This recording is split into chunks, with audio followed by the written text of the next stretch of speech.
fi Babacar Ba Mbaye di président du mouvement Conviction Bokk Gëm Gëm les militants de la République président ñu ngi lay nuyu am mbégte recevoir la encore une fois sur ce plateau pour waxtaan ci actualité. Merci beaucoup Mohamed man maa la ëpp mbégte. ñëw ci kër gi. et puis chaque fois di répondre sa invitation sur ce rendez-vous hebdomadaire bi. waxtaanee réew mi comme ni nga ko waxee. Merci beaucoup alors dañuy dugg dans le vif du sujet l'actualité c'est évidemment le Gamou te ku ko wax dañuy gis évidemment balai des autorités. Dans les cités religieuses Kaolack, Thiénaba, Tivaouane mais ce qu'on a constaté ce week-end surtout mooy le pouvoir est interpellé sur la situation du pays ainsi que sur les détenus politiques ban lecture la ñu war a def ci loolu ñoom. waaw xam nga ñoom ci seen fal am na beaucoup benn malentendu bu am ci seen relation ak kilifa diine yi. Je pense que bon pas forcément les partis politiques on les a toujours présentés comme ñu nga xamante ni dañu am ay jafe-jafe ak këru diine yi. Et chaque fois bu Sénégal amee difficulté rek këru diine yi ñoo fi nekk comme régulateur. Donc dañu nekk benn pouvoir spécial et tey ñoom ñu ngi def seen waruwaay. seen warugar mooy rappeler kilifa yi yor réew mi situation réelle dëkk bi que dëkk bi kenn mënu ko yor dul ci jàmm. kenn mënu ko yor te sénégalais yi gis ñu seen bopp et je pense que c'est toujours important rendez-vous yu mel nii gis naa premier ministre muy expliquer aux autorités religieuses comme ni ko waxoon le plan de redressement. gis naa aussi avis tranché bi kilifa di am ci réew mi parce que réew mi jàmm la laaj ñu ni neen la et que nga bëgg ko ak ñu bañ ko Sénégal dafa am dérive bu nga xamante ne c'est pas une dérive politique c'est pas une dérive administrative c'est une dérive sociale. Sénégal bii ñu nekk nii mu lii mënul continuer ku mën sa morom jaay ko doole tëj ko loolu lañ doon xeex.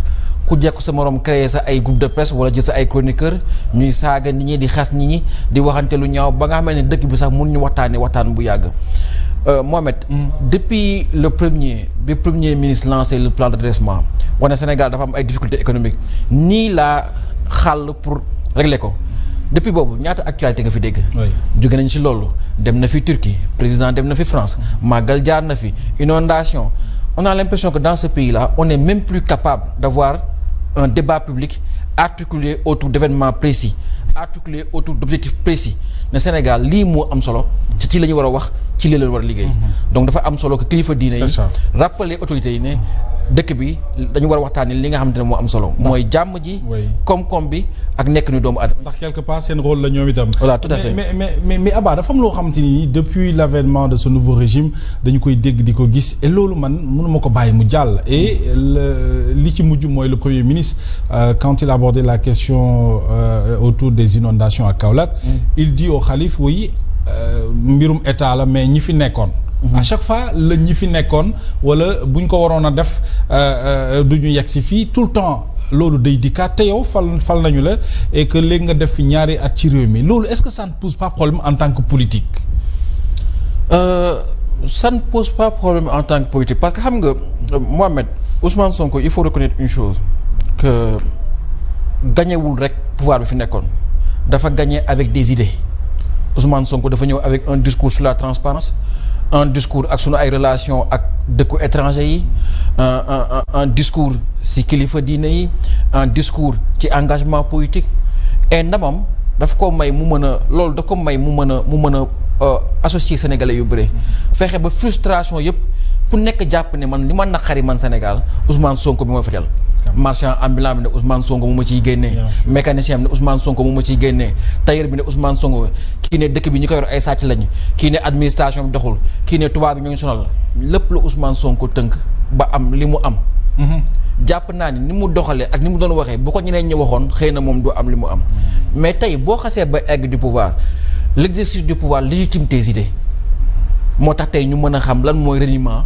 lan mooy reculade lan mooy recul et parce que lan moo ko indi woon mooy que le discours les idées que tu as portées pour arriver au pouvoir une fois au pouvoir ne tiennent absolument pas la route loolu moo indi aujourd'hui sur la question des appels à candidature ils ont reculé sur la question de la relation avec la France ou les pays étrangers ils ont reculé sur la question de la transparence ils reculent ils passent de reculade en reculade de reniement en reniement parce que ce qu'ils disaient ne tient pas la route et ce sera l'occasion pour ñun ci champ politique bi ñu bëgg tabaxaat bi ñu bëgg tënkaat ci li ñu bëgg ci avenir politique homme politique yi xam nan la ñuy waxee ak nan la ñuy defee parce que bu dee lu la neex wax ñu jox la réew mënoo loo ko dara boobu yaa ngi lor doomu adama yi évidemment parce que fan yee passé dama dégg maire Touba mu ne Touba ren y a eu 173 000 naissances déclarées Mohamed réew mi on a 285 000 étudiants ren 120 000 ñoo def bac xam nga keroog Abdourahmane Diouf mu ngi koy wax mais kenn boo ko relevé bu 120 000 yi amoon doo woon ñu demaat 120 000 c'est-à-dire que ñun Sénégal en 2 ans seulement mën nañ doubler suñu volume étudiant.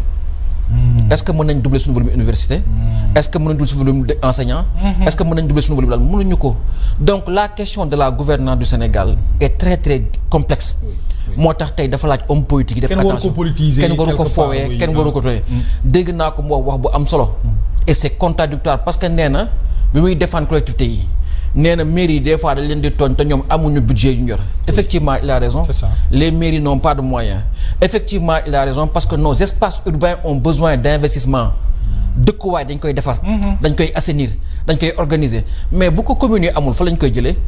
Et là où c'est contradictoire yow yaa présenté un plan de redressement où tu prends l'impôt foncier nga ni yow da nga koy récupérer nga ni taxe topographique da nga koy récupérer nga ni da ngay jaar ça c'est les impôts locaux c'est-à-dire tu vas prendre xaalis bi nga xamante ne mairie yi waroon nañ ko yokk seen koom-koom pour mën a def seen liggéey yow état nga jël ko après nga ni mairie yi liggéeyuñu mais c'est contradictoire d'où l'importance qu'il y a à ce que ñu revenir à la réalité du pays mooy que waxtaan comme ni ma la koy fi la dernière fois lucidité responsabilité parce que loolu moo ñu njëkk. Très bien alors l'actualité aussi c'est l'épisode bi ñu dund ca mairie bu Dakar et vous avez eu à collaborer également avec Khalifa Ababacar Sall avec Barthélémy Diaz xam nga leen bu baax a baax sur le plan politique la question elle est simple lecture bi nga am évidemment sur ce qui s'est passé au niveau de la mairie de Dakar yow ba nga toogee avec le recul naka nga ko jàngatee.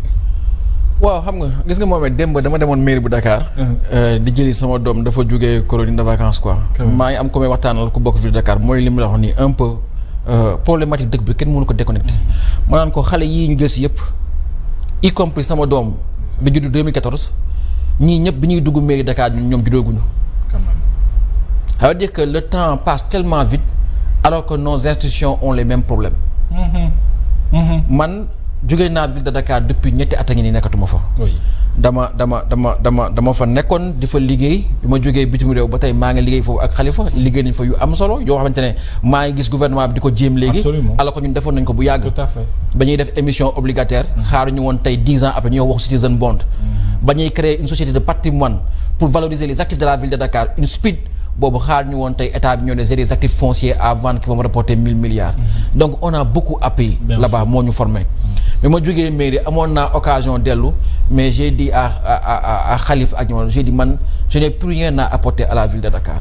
Et si sama compagnon ak Khalifa j'ai compris que on a atteint la limite ci anano bi. parce que bi élection législative bi passée ba élection présidentielle pa man dama ci Khalifa ne ko Khalifa Sall lan la ñuy def. li metti na maa ngi lay masawu. jàppal ne lu la dara dal nañu moo tax lu mu metti dañoo jël politique teg ko fële man su ma doon calculer politique wala sama intérêt politique du ma défendre Khalifa. ah oui ma défendre absolument comme ni ko ñenn ñi defee. mais ànduma ak yow ak politique yàlla daf ma boole ak yow may liggéey ak yow samay kilifa bàyyi ma may liggéey ak yow mu ëpp fukki at ma dem ba ci mairie bi laa xamee sama soxna yow yaa toog kon samay relation yi dépassé na politique. maa ngi lay masawu si li nga am résultat sama résultat la léegi lan la ñuy def pour ëllëg mu ne ma Abba man li ma dese.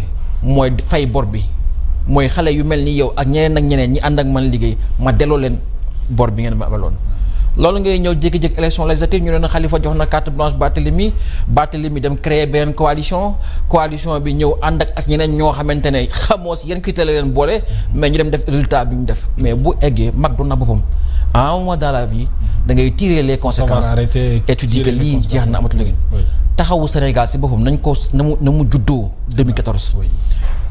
logique de plateforme maanaam avec élan bu extraordinaire logique de plateforme maanaam ay acteurs politiques yu bokkul parti yu nga xamante ne